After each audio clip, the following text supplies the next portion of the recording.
Welcome to episode 42 of the Growing Space podcast. In today's episode, I thought it might be kind of fun for me to take you on a tour of my summer supply bag. Yes, we are going to dig in. We're going to open up this bag of goodies that I never leave home without this time of year. These are things that I always have with me when I am visiting clients. And I have about 20 different things to share with you all today.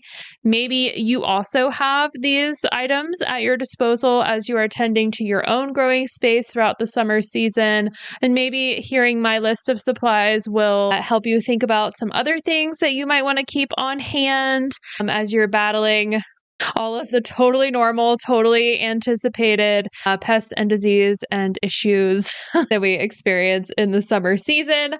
I don't know about you guys, but my space is feeling every single moment of July so far.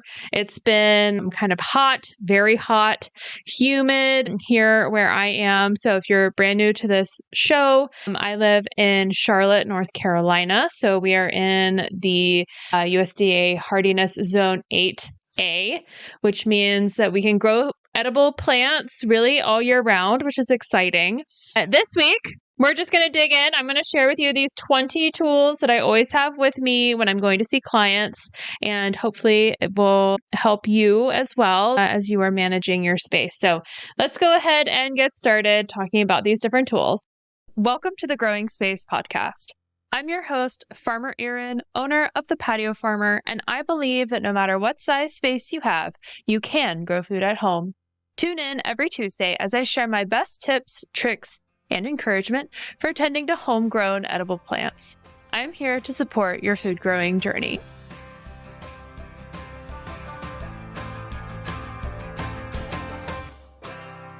The Growing Space podcast is sponsored by Plant Club by the Patio Farmer. Plant Club by the Patio Farmer is a monthly subscription service I started in 2020. It's a membership-based opportunity to take your growing journey to the next level. With 4 different membership options, you get to decide the amount and kind of support that's right for you. All Plant Club members receive access to my online community through a platform called Circle. Having access to this platform allows members to share pictures, ask questions, celebrate harvests, and get to know each other. All Plant Club members also have access to free seeds each month, along with information on how to plant and tend to their crops, with seeding instructions and downloadable resources from the Patio Farmers Resource Library. Membership starts at just $14 a month. Join Plant Club today by visiting my website, thepatiofarmer.com/membership.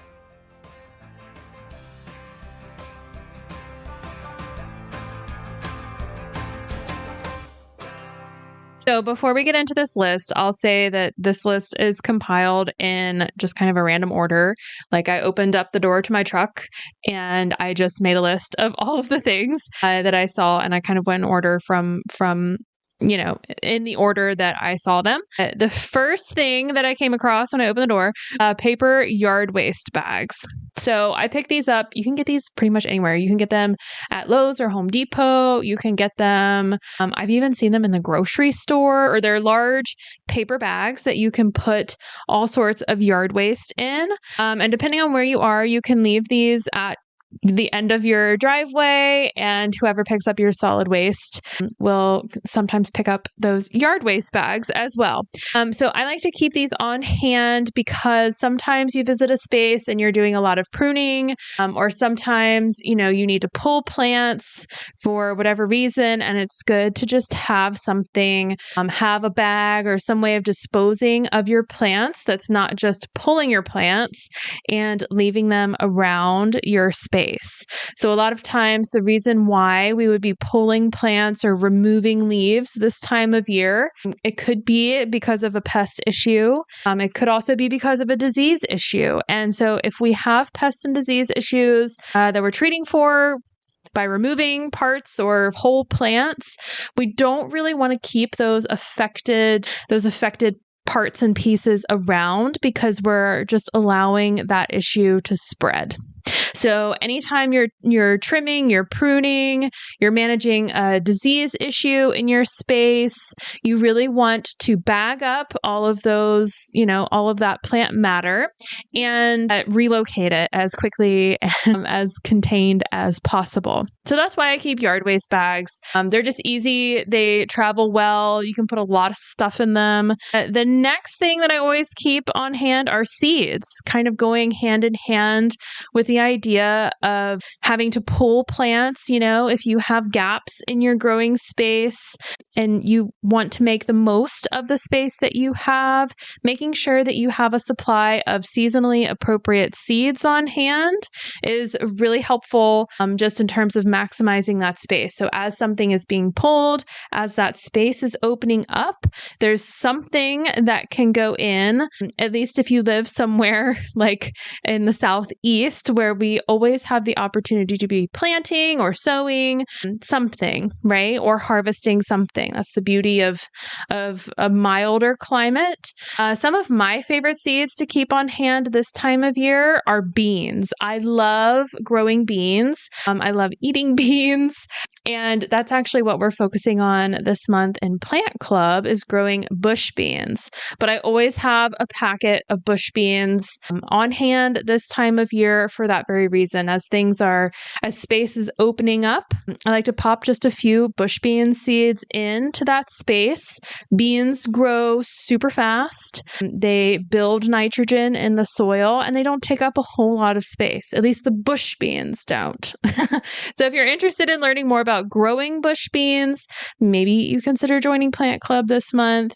Having a stash of seeds on hand that are seasonally appropriate to kind of help fill in gaps and just maximize your space. I always have a solid stash of seeds on me. The next thing I always have, and I usually have several bags of this, is plant food. Now, I like to use a certified organic plant-based plant food that I get from a local farm. I actually get it from Windcrest Farm. And I recently interviewed the owner of that farm, Mary Roberts, on the show. So I'll be sure to highlight that episode in today's show notes if you want to go back and give that episode a listen. But Windcrest is a certified organic farm, and I get plant food from Mary. She makes her own blend, and I always have, honestly, this time of year, I probably have 2 or 3 bags with me at all times, because feeding our plants and making sure that they have the right nutrition to support all of the growth that they're experiencing and help keep them supported is really important, especially if we're growing in small spaces where we have less soil volume to be working with. We are more in control of providing our plants with soil nutrition. And so having plant food to add, on a monthly basis can be really helpful and really help maximize our harvests. The next tool that I saw this morning was my neem oil concentrate. So neem oil is something that I use at just about every single visit. I use it as a disinfectant between visits, to make sure that I'm not bringing in anything from a previous visit into this new space. And neem oil is safe for organic growing. It is a fungicide, it's a miticide, and it's an insecticide. Most of our plant diseases in the summer are fungal. So it's a great way of treating and sanitizing our plants when we're treating for these fungal diseases. Not only sanitizing our plants, but also sanitizing our tools and our hands. Making sure, that you have a way of keeping things super clean when you're dealing, especially with fungal disease, is really, really important for managing the spread of that fungal disease. I also like using the concentrate because you pay just a smidge more for a bottle of neem oil concentrate, but if you get the pre-mix stuff, it's a little cheaper. It might last you a couple weeks, whereas the neem oil concentrate that you can mix yourself will last you much longer. Like the bottle that I have, I've been using since last year, and I use neem oil, like I said, daily when I'm visiting clients. So neem oil concentrate, super important. The next tool kind of plays off of that, and that is my spray bottle. So I have a 16-ounce spray bottle that I picked up from Lowe's. It's nothing fancy. It's literally just a spray bottle. And I will mix my neem oil in that. I think it's like a teaspoon of neem oil to 16 ounces of water. Mix it in there, shake it up before every use. I always shake up my neem oil, and then it's ready to go. That's all you need is water and a little bit of neem oil concentrate. I also like to carry some rock phosphate with me. And this is a form of plant food. It's a very specific form of plant food that provides phosphorus to the soil. It's a slow release form of phosphorus that can be great to have on hand. So phosphorus is one of our macronutrients that our plants need. And phosphorus is what tells the plants to create strong root systems and produce seed. Now, seed is usually found in the fruit of plants. And this time of year, we're growing a lot of fruits. We're harvesting a lot of fruits from our space. And so having rock phosphate available, should you need to encourage some fruit production on your plants, can just be really helpful. The next thing that I like to keep, this is something else that I use all the time, right, especially this time of year, and that is diatomaceous earth. Now, sometimes this is referred to as DE, but diatomaceous earth is kind of a powdery silica-based substance. It is perfectly safe for humans and for animals, for our pets, and for our plants. Like, this is something that the plants do not absorb. This is a topical product. It's very powdery. It's kind of like baby powder. Diatomaceous earth is a fantastic organic, safe to use pesticide. So you can sprinkle this, and actually most people who have used diatomaceous earth in the past have used it as an ant treatment in their homes.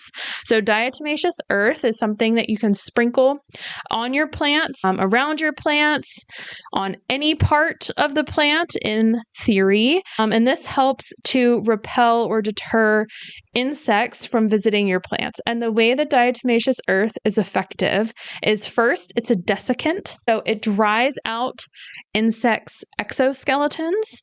And then it also kind of pierces their, it's kind of vicious, but it pierces their abdomens as they crawl over it. Yeah. So it is definitely a deterrent, especially for soft-bellied bugs, fruit worms, hornworms, cutworms, cabbage worms. Any of those soft-bellied caterpillars do not enjoy crawling over diatomaceous earth, and so it can be a really great deterrent for those caterpillars in particular. Diatomaceous earth and neem oil. I will put asterisks on both of these products. These are broad spectrum products, meaning they will affect every single bug, every single insect that they come in contact with. Now, some insects we really don't like having in our spaces, but a lot of insects we really do like having in our spaces, specifically like pollinators. So whenever you're using neem oil or the diatomaceous earth, just avoid the flowers if you can, because that's where the pollinators land, and we really want them to be happy and healthy, and encourage them to visit our space versus deterring them. Okay, another tool that I keep at the ready is a soil meter. Now, this is another thing that comes with Plant Club membership this month. But a soil meter, usually you can get them like a 3-in-1 soil meter. That's what's included with the Plant Club Grow Kits. And yes, there is still time to get a Plant Club Grow Kit for July. So if you're interested, definitely use the link in the show notes. And those grow kits are shipped anywhere, anywhere in the US. So if you are listening to this and you live in the US, preferably in the contiguous 48 states, then you can join Plant Club and get a grow kit. So definitely check out the different membership levels that are in the link in the show notes today. The reason why a soil meter is included with Plant Club this month is that we're spending a lot of time talking about plant hydration and kind of best practices for keeping your plants supported during the warmest time of the year. So a soil meter is going to do a couple of different things. It's going to test the pH of your soil, which is a great thing to kind of keep aware of or stay mindful of. Just a reminder, pH has to do with the acidity of the soil or the alkalinity, but edible plants like a slightly acidic soil, so usually a reading of 5.5 to 6.5 is an indication of a healthy soil pH.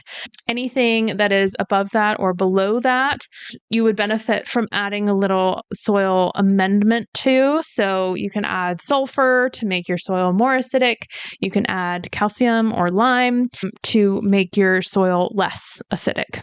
It's a 3-in-1 soil meter, can tell you the moisture level in your soil, which is why it's included in Plant Club this month. And it'll also tell you the amount of light that's getting through your soil, which is helpful in understanding how compact your soil might be. There's lots of great reasons to have a soil meter on hand.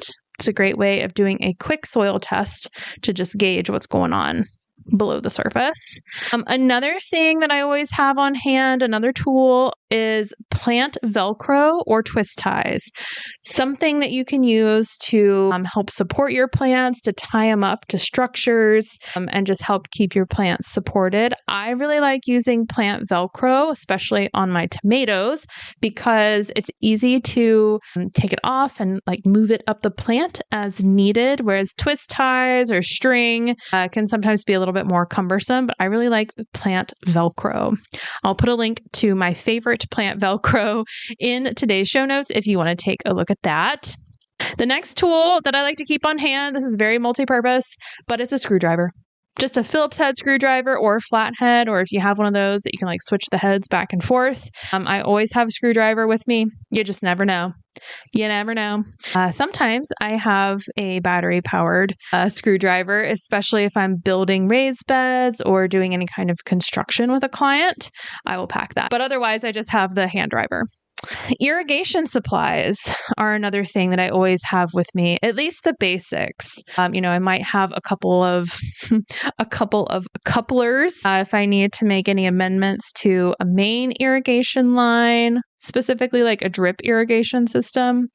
And then I usually have some like spray nozzles on hand as well. So several of my clients have installed like micro drip, micro spray irrigation systems. And so sometimes when I stop by, we need to make some changes, just really quick, easy changes. But I like to have those supplies on hand in those cases. So if you have a drip irrigation, a micro spray drip irrigation system, having some extra materials just around and available can be really helpful in case you need to make any changes or modifications to your system. Okay, a couple other things that were, kind of the first things that I saw when I was looking at my truck this morning is a hat, a water bottle, and a rain jacket, because you just never know and you want to be prepared. I always keep a hat and my water bottle. Sometimes I have 2 water bottles that I keep filled in case I'm not somewhere where I can refill. I like to stay super hydrated. I also usually have some sunscreen if I need it, and a rain jacket because, the forecast can say it's not going to rain and then it rains, or vice versa. It could say it's going to rain and then it doesn't rain. So those 3 things plus the sunscreen are things that I always have in the back of my truck ready to go if needed. All of my shoes as well are waterproof because it just doesn't make sense to not wear waterproof shoes doing what I do. But the next things that I keep on hand are 2 hand tools. One has a long wooden handle, and it's kind of like, I actually don't know the exact name of this tool. This was gifted to me by my aunt and uncle a couple years ago for Christmas. And I've tried to find the exact name. I've tried to find this exact tool, and I just can't find it for whatever reason. So otherwise I would share with you the exact name of it, but it's a long handled wooden tool.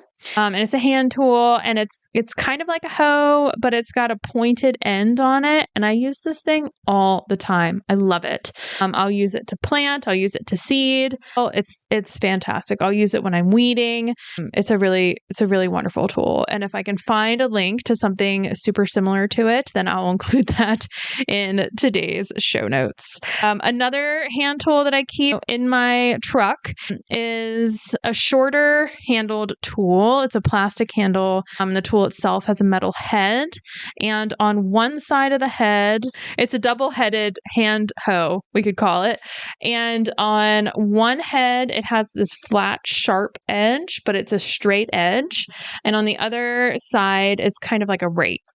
So I use that interchangeably with the other tool unless I'm doing something where I really need that rake head. Okay, and then we're getting close to the end of my list. We have 4 more things. I keep a pair of scissors in my truck at all times because you just never know. Sometimes you need a pair of scissors over one of these other 2 cutting tools. So I keep a pair of scissors. Scissors are great for irrigation work. And then I also keep a pair of pruners, which have kind of more of the hooked end to them, and they tend to cut through thicker things better. But I always have a pair of pruners on me in case we need to do some pruning, some heavy pruning. And then I always have a pair of garden snips or garden scissors. The snips I use pretty much every day at every visit.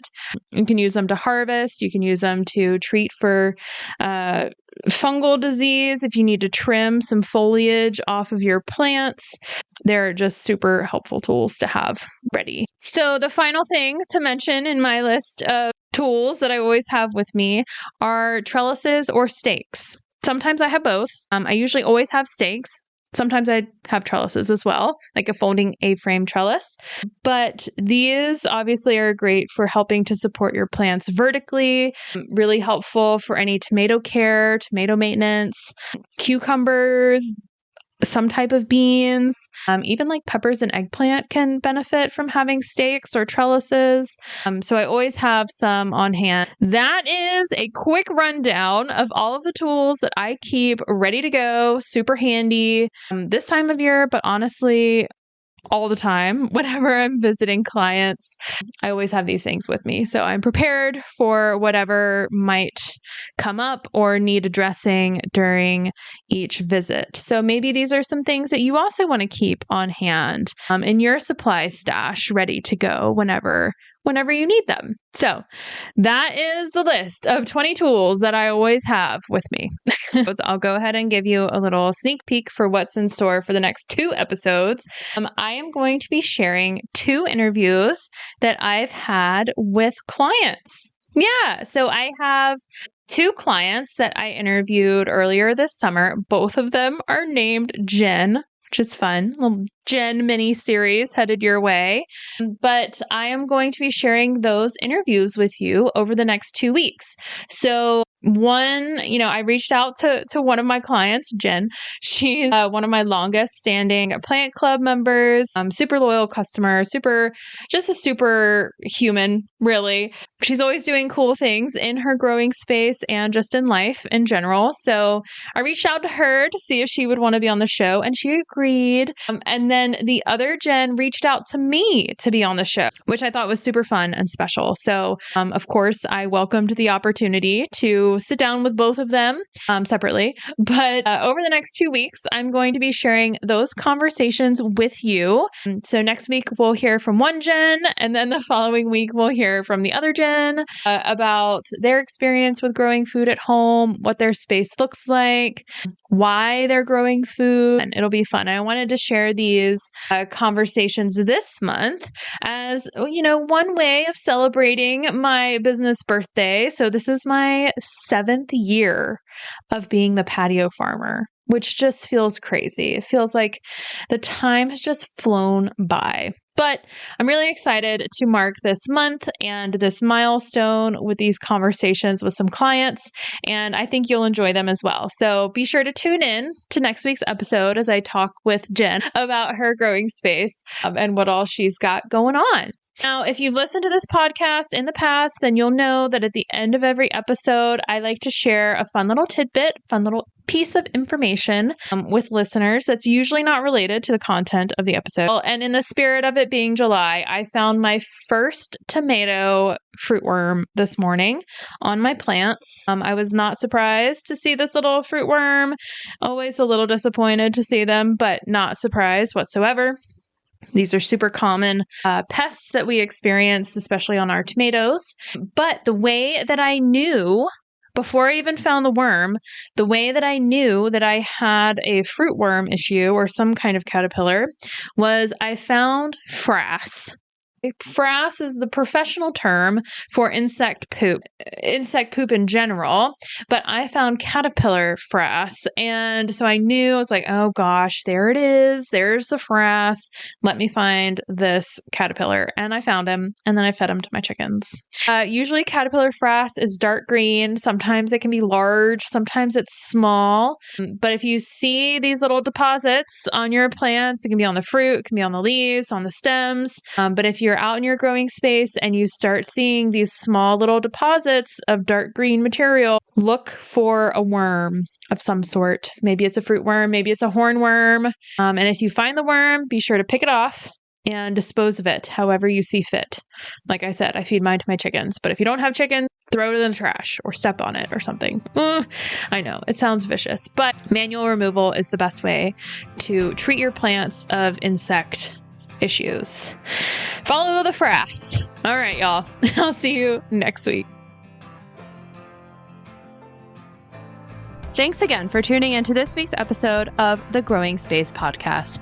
I hope that you learned something new and that you were able to take this new information home with you and implement into your growing journey and into your growing space.